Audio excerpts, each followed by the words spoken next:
Kondisi politik sekarang ini hampir mirip sebelum peristiwa G30S PKI. Pancasila akan diganti dengan ideologi komunis. Pak, Bu, 19 bandara seluruh Indonesia dipersiapkan untuk menerima imigran-imigran dari Cina daratan. 10 juta rakyat Cina daratan wajib masuk ke Indonesia.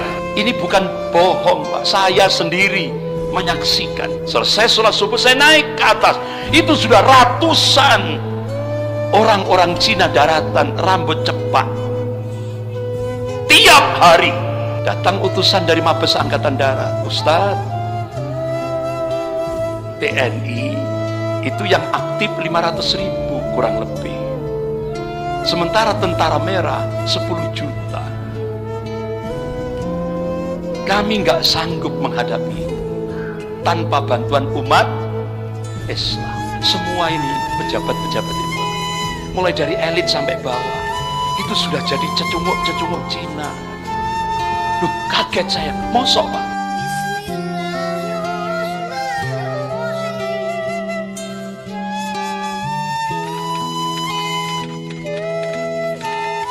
Bapak-bapak, ibu yang dirahmati Allah, konsekuensi Cina memberikan bantuan hutang tahap pertama untuk Indonesia 647 triliun tahap pertama, nanti ada tahap kedua itu ribuan triliun yang sudah disiapkan. Konsekuensinya apa? 10 juta rakyat Cina daratan wajib masuk ke Indonesia. Target 2020, berarti tahun ini target 10 juta harus masuk. Sudah masuk apa belum? Sudah. Nah, kita ini kan disuguhi media mainstream ini kan sudah dikuasai Taiwan, sehingga yang dimunculkan 100, 150, ya kan Pak, Bu, 19 bandara seluruh Indonesia dipersiapkan untuk menerima imigran-imigran dari Cina daratan. 19 bandara. Ini bukan bohong, Pak. Saya sendiri menyaksikan. Setelah saya safari dakwah di Banjarmasin, pulang nyampe di Bandara Soekarno-Hatta sebelum subuh, saya langsung masuk gate 6. Sambil nunggu sholat subuh, saya turun ke musola bawah di lantai bawah. Selesai sholat subuh, saya naik ke atas, itu sudah ratusan orang-orang Cina daratan rambut cepat. Tiap hari arahnya ke arah Sulawesi. Tiap hari. Target 2020. Dan ya Allah, ini mantan, ada 2 petinggi militer, yaitu Bapak Mayor Jenderal Supomo kalau tidak salah, Purnawirawan beliau, kemudian Letnan Jenderal Purnawirawan Sarwan Hamid. Ada 2 petinggi ini mantan militer datang ke Jawa Timur, ngundang tokoh-tokoh ulama di Jawa Timur ini. Jadi beliau menyampaikan, ini pergerakan tentara-tentara merah yang mengaku buruh itu terus tiap hari. Makanya jangan kaget bapak-bapak, ibu-ibu yang dirahmati Allah, dari utusan Mabes TNI Angkatan Darat datang ke pondok-pondok pesantren, termasuk ke pondok kami di Karangploso ini, Ma'had Tahfidzul Quran Al-Firqatun Najiyah. Saya kan pas kebetulan qadarullah, saya pas di pondok, datang utusan dari Mabes Angkatan Darat, Ustadz, TNI itu yang aktif 500.000 kurang lebih, sementara tentara merah 10 juta. Kami nggak sanggup menghadapi itu tanpa bantuan umat Islam. Inilah kondisi kekinian.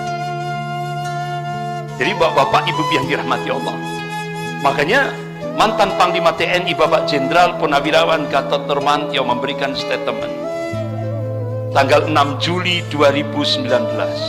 Saya tidak provokasi, tapi feeling saya, Pancasila akan diganti dengan ideologi komunis. Benar enggak? Ternyata benar. Beliau sampaikan 6 Juli 2019, April 2020 Pancasila sudah diganti dengan komunis lewat RUU HIP.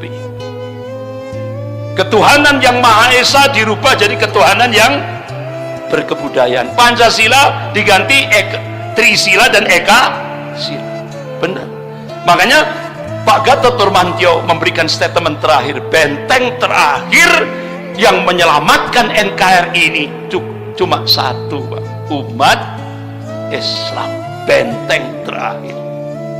Makanya bapak-bapak, ibu-ibu, kondisi politik sekarang ini hampir mirip sebelum peristiwa G30S PKI. Hampir mirip. Antar ormas Islam dibenturkan, diadu domba.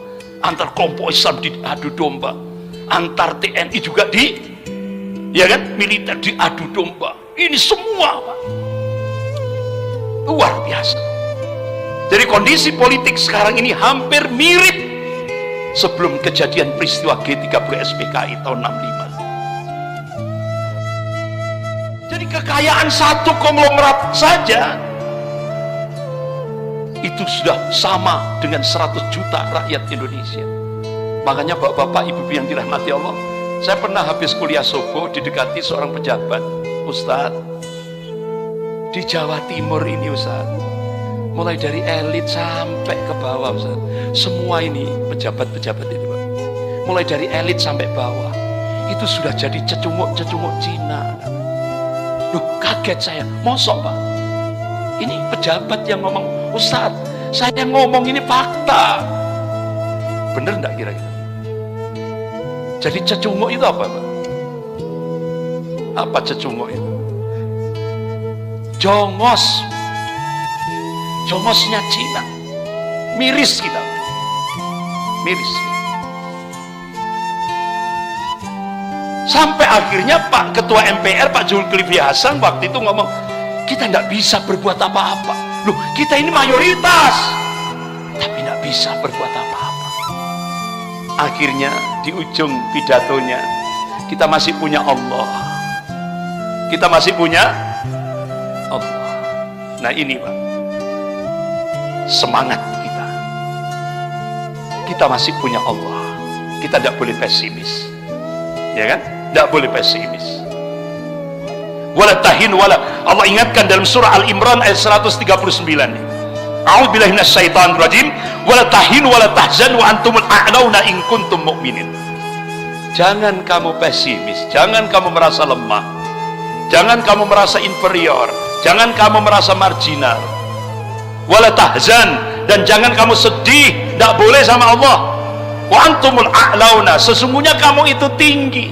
Coba dalam surah Al-Imran ayat 139 ini Allah gunakan kata a'la. A'la itu kan isim tafdhil. Artinya Pak, dalam ayat itu kita bisa unggul, bisa tinggi. Pertanyaannya, kalau kita korelasikan dalam kehidupan di Indonesia, kapan, kalau dari ayat itu kita korelasikan di Indonesia, kapan umat Islam di Indonesia itu bisa unggul? Kapan umat Islam di Indonesia itu bisa tinggi? Kapan umat Islam di Indonesia itu bisa punya al-izzah, kewibawaan? Allah berikan kuncinya, in kuntum mu'minin. Kuncinya itulah. Artinya apa?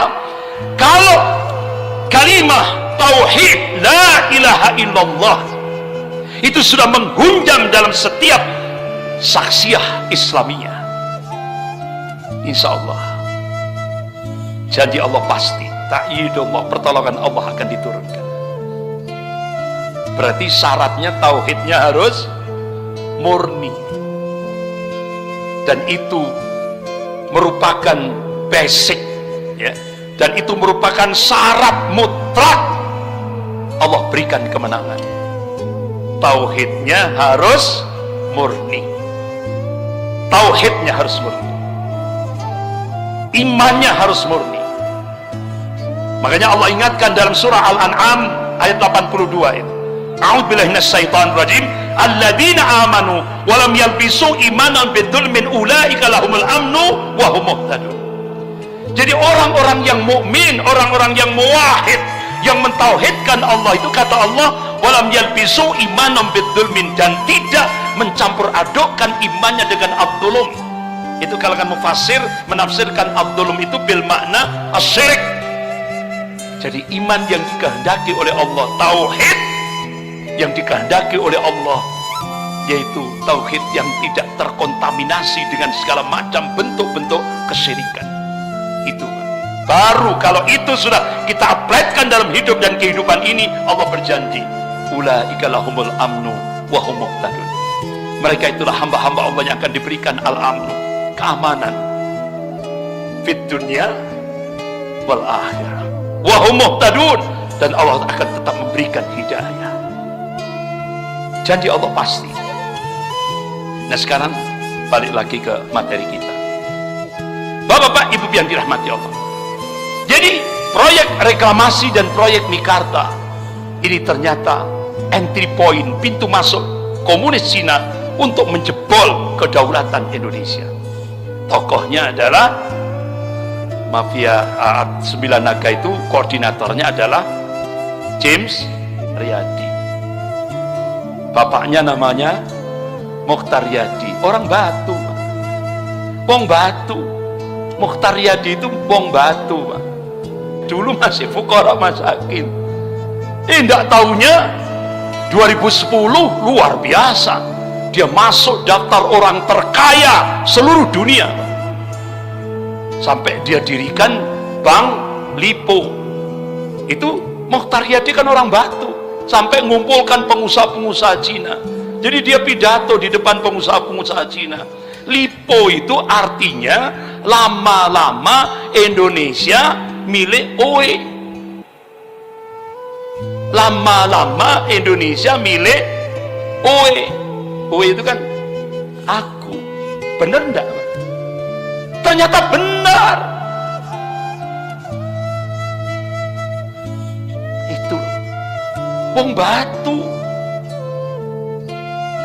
Anaknya namanya James Riyadi, jadi koordinator Sembilan Naga yang menguasai. Dan proyeknya mana Pak kalau di Malang? Universitas Macung di Tidar. Itu kampusnya. Jadi kalau James Riyadi kalau ke Malang, dia bawa helikopter sendiri di Universitas Macung. Makanya 7 tempat reuni ex PKI dan pemutaran film ala PKI itu kan 6 gagal karena dibubarkan oleh aparat dan ormas-ormas Islam. Cuma 1 yang berhasil. Di mana? Universitas Macung, reuni ex PKI. Itu. Jadi bapak ibu yang dirahmati Allah, ternyata proyek reklamasi wa makaru wa makarallah wallahu khairul makirin. Mereka membuat makar, tapi Allah membalas makar mereka, dan Allah itu sebaik-baik pembuat makar. Jadi sejarah berulang. Ini. Jadi antum harus punya wawasan yang murni. Ini sejarah, tidak bisa dihapus. Jadi sekarang berulang. Yang ini sekarang jadi PDIP, ya kan? Yang tengah sekarang jadi yang tengah dimotori Islam Nusantara, ya kan? Kemudian yang kiri dimotori oleh KGB, komunis gaya baru. Artinya apa? Kader-kader komunis masuk di semua partai di Indonesia. Makanya jangan kaget, kader-kader komunis yang duduk di DPR pusat sekarang hampir 200 lebih. Sementara politisi Islam cuma 179. Kira-kira ketika Indonesia pakai sistem demokrasi, yang menang yang banyak atau yang sedikit? Yang banyak. Makanya jangan kaget, dasar negara mau dirubah oleh kader-kader komunis yang duduk di DPR RI. Dasar negara mau dirubah, Pancasila mau dirubah jadi Trisila, Ekasila dengan RUU HIP. Ketuhanan yang Maha Esa akan dirubah ketuhanan yang berkebudayaan. Ini. Makanya antum ke depan calon-calon pemimpin Indonesia, makanya jangan sampai buta apa? Buta politik. Jangan sampai buta politik. Harus melek politik. Paham? Ya? Jangan buta politik. Sehingga akhirnya apa yang terjadi ketika umat Islam buta politik, yang mayoritas jadi minoritas, yang mayoritas jadi minoritas. Kita kan mayoritas, tapi kenyataannya minoritas. Kenapa? Buta politik, masa bodoh. Alhamdulillah, rahimahullah. Insya Allah kita sambung bulan depan. Ya. Tambah sedikit ya. Tambah sedikit. Jadi siapa yang memperjuangkan Islam pasca Serikat Islam yang dipimpin oleh Haji Umar Said Cokro Aminoto? Beliau adalah Muhammad Natsir, Allah menyerahkan. Dalam sejarah Islam di Indonesia, salah satu tonggak penting adalah ketika terjadi perdebatan ilmiah antara Muhammad Natsir, ini beliau tokoh Masyumi, dengan Soekarno, presiden pertama Republik Indonesia, dalam wacana konsep negara. Bagi Pak Natsir, Islam tidak dapat dipisahkan dari negara, karena urusan kenegaraan pada prinsipnya merupakan bagian yang terintegrasi dengan risalah Islam. Negara adalah sekumpulan orang yang bersatu dalam satu teritorial, menyepakati hidup bersama dan mengelola wilayah tersebut. Sebab itu negara juga menjadi soal yang tidak dapat dipisahkan dari Al-Quran.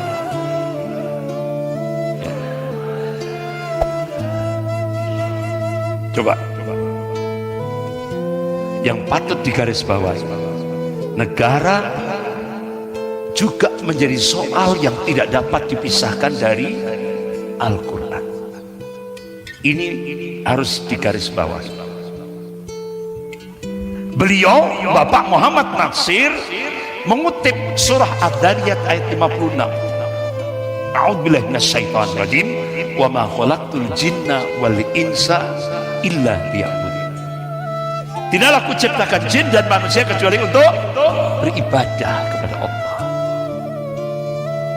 Bertitik tolak dari ideologi Islam ini, beliau Bapak Muhammad Natsir mengambil khulasah kesimpulan bahwa cita-cita hidup seorang muslim di dunia ini hanyalah ingin menjadi Abdullah, hambanya Allah, dan agar mencapai kejayaan, kemuliaan fid dunya wal akhirah. Benar? Benar? Tapi ternyata Presiden Soekarno menolak Islam dijadikan sebagai dasar negara. Presiden Soekarno lebih tertarik kepada pemikiran Mustafa Kemal Atatürk yang ingin menjadikan Indonesia menjadi negara sekuler. Artinya apa? Agama dipinggirkan. Kira-kira sekarang berulang enggak? Cita-citanya Pak Karno sekarang diteruskan enggak? Diteruskan, ya kan? Sekarang agama dipinggirkan.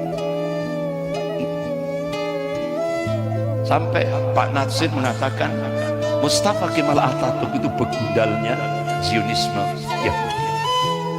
Sampai akhirnya Presiden Soekarno mendapatkan telegram pengakuan dari organisasi Zionisme Yahudi Internasional berhubungan dengan pengangkatan Yang Mulia sebagai Presiden pertama Republik Indonesia Serikat. Tarekat Mason bebas dengan segala hormat mengucapkan selamat kepada Yang Mulia. Siapa Yang Mulia di sini? Presiden Soekarno. Dan menegaskan kepada Anda bahwa tujuan-tujuan Republik Indonesia Serikat untuk melayani kemanusiaan seluruhnya mendapat resonansi dalam asas-asas Tarekat Mason bebas. Jadi artinya agama dipinggirkan. Sehingga yang menjadikan pijakan Presiden Soekarno waktu itu nasionalis sekuler. Itu. Ini yang apa namanya? Yang perlu kita ketahui bersama. Apa yang terjadi pada masa akhir pemerintahan Soekarno ternyata berubah lagi. Setelah tadi Presiden Soekarno meminggirkan agama, di akhir pemerintahan Soekarno lebih terbius pemikiran Karl Marx, seorang Yahudi anggota jaringan ras Illuminati. Dari Marxisme, ideologi Marxisme dijadikan tameng Soekarno untuk membentengi kekuasaannya dengan mengusung ideologi baru, nasionalis agama komunis. Sehingga akhirnya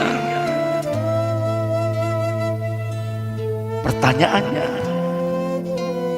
ketika itu langsung PKI langsung gayung bersambut. Sehingga di Jakarta waktu itu baliho besar. Ini Friedrich Engels, pencipta ideologi komunis, Karl Marx, pencipta ideologi komunis, sebelahnya Presiden Soekarno. Sebelahnya DN Aidit, Ketua Komisi Sentral PKI. Ini baliho besar. Pertanyaannya, Bung Hatta dipinggirkan. Bung Hatta dipinggirkan. Sehingga akhirnya gayung bersambut ada duet pemimpin besar revolusi, yaitu Bung Karno dan Ketua Komisi Sentral PKI DN Aidit. Bung Hatta kemana? Dipinggirkan. Presiden Soekarno dan Ketua Komisi Sentral PKI DN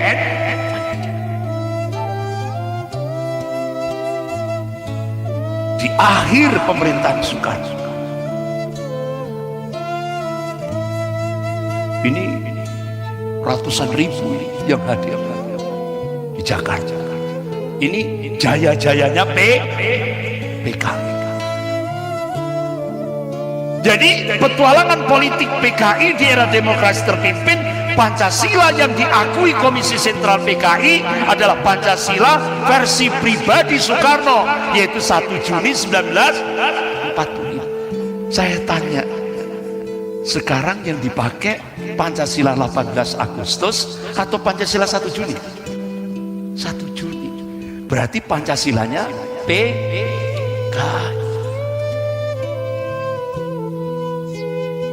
Jadi Pancasila versi pribadi Soekarno isinya sila pertama nasionalisme atau kebangsaan Indonesia, sila kedua internasionalisme atau perikemanusiaan, sila ketiga mufakat atau demokrasi, sila keempat kesejahteraan sosial, sila kelima ketuhanan yang berkebudayaan. Ini yang sekarang mau dijadikan dasar negara. ketuhanan ditaruh paling bawah. Padahal kita umat Islam diperintah oleh Allah, sabbihisma rabbikal a'la, sucikan asma Allah yang maha tinggi. Kalau Pancasila 18 Agustus, ketuhanan sila keberapa? Pertama. Siapa yang memperjuangkan itu? Ulama.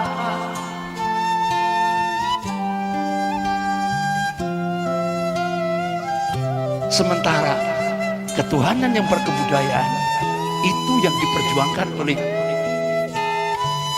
Presiden Soekarno, yang sekarang diteruskan oleh Megawati. Sejarah berulang apa berulang? Berulang. Sudah tahu? Arahnya sudah jelas ya. Sejarah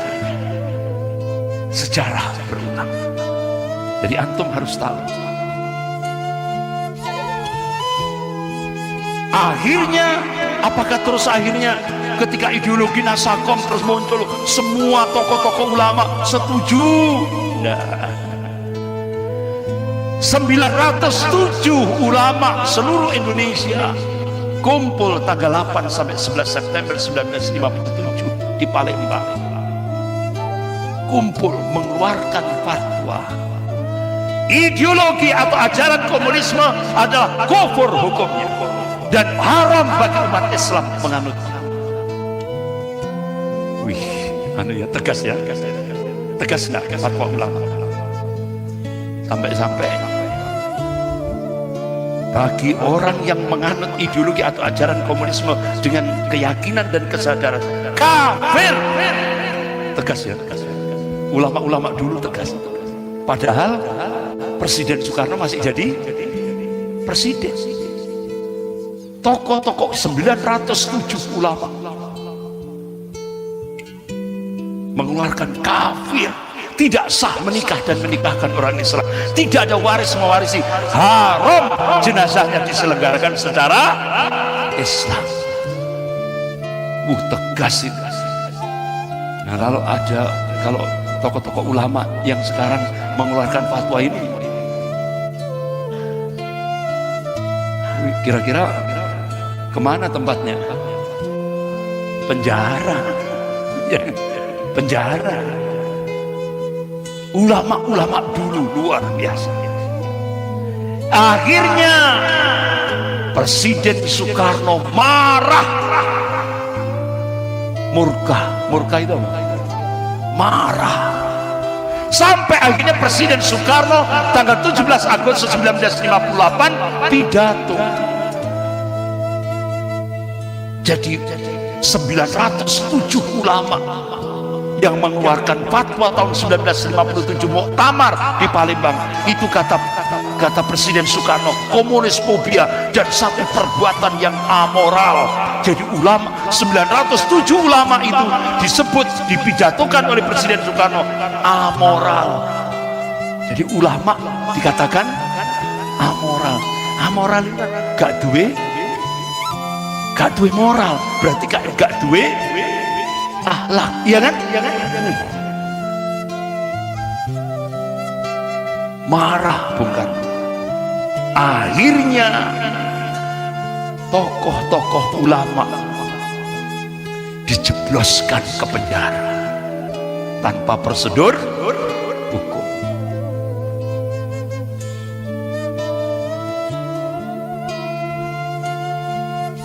Buya Hamka dijebloskan penjara 2 tahun 4 bulan. Muhammad Natsir, pencipta pejuang NKRI, di penjara 4 tahun penjara di Batu Malang. Batu. Ini pencetus NKRI, pejuang NKRI, gara-gara nolak ideologi komunis, di penjara tanpa prosedur hukum. 4 tahun penjara di Batu Malang. Makanya antum kalau ke Batu, sebelumnya itu kan kanan jalan ada Masjid Taqwa, Masjid At-Taqwa. sebelum alun-alun Batu kanan jalan itu Masjid At-Taqwa, itu yang meresmikan Pak Natsir tahun 1967 ketika beliau masih di penjara di Batu, Malang. Kemudian ini ulama-ulama ini dipenjara 4 tahun penjara tanpa prosedur hukum. Jadi ratusan ulama seluruh Indonesia dijebloskan penjara. Sampai akhirnya peristiwa G30S PKI. Makanya Buya Hamka menulis dalam memorinya itu, hidup ini bukanlah satu jalan yang datar dan ditaburi bunga, melainkan ada kalanya disirami air mata dan juga darah. Akhirnya terjadilah peristiwa tahun 48, Gubernur Jawa Timur Suryo, Pak Suryo, di tali lehernya, kemudian ditarik di belakang mobil, diseret dengan kecepatan tinggi. Ini Gubernur Jawa Timur oleh orang-orang PKI di Madiun, sampai akhirnya ditebas lehernya dan dibuang di sebuah sungai di kawasan Ngawi.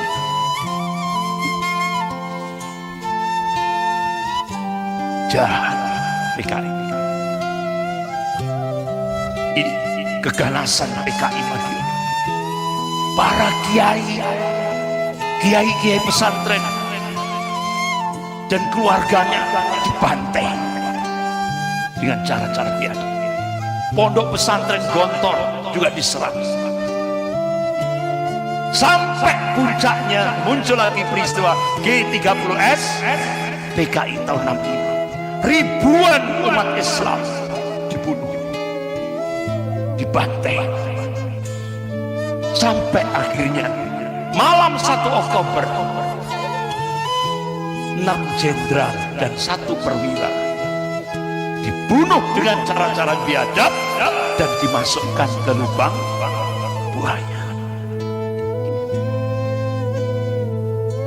6 jenderal dan 1 perwira. Saya tanya, PKI jahat atau jahat? Jahat. Biadab apa biadab? Biadab. Biadab. Sampai akhirnya coba ini. Ini kan pengambilan mayat-mayat 6 jenderal dan 1 perwira. Ada yang sudah ini dimasukkan di lubang buaya.